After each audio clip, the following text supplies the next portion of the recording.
What's your advice for anybody that's working with buyers right now? How are you guys? What are you doing down there? Man,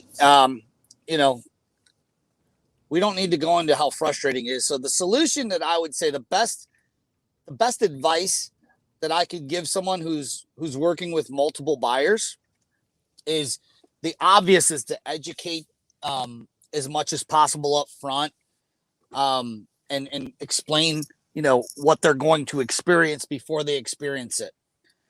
That's number one. Don't assume that the buyer understands that they're probably going to have to make 5 or 6 or 7 or 8 offers before something gets accepted.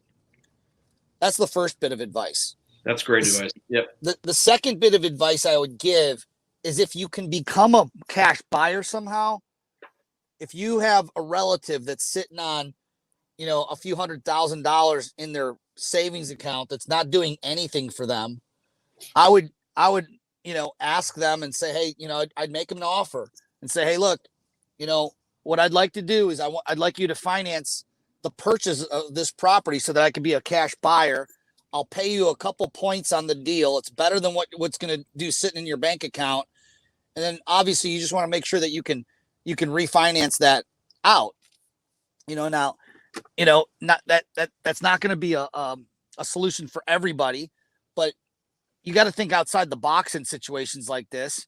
And I would say that a lot of buyers that are out there that have to get a mortgage, they're at a disadvantage as opposed to someone who can pay cash. And so that's one I guess strategy or tactic that somebody can go into.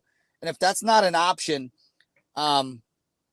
you got to be prepared to come in high and listen to your real estate agent. In that realm, when they tell you, especially if it's someone that sells enough and they know the market inside and out, listen to your advisor, because they're not telling you to come in 10 or 20 or 30,000 over asking price because they want you to overpay. They're trying to get you to be the one that's chosen.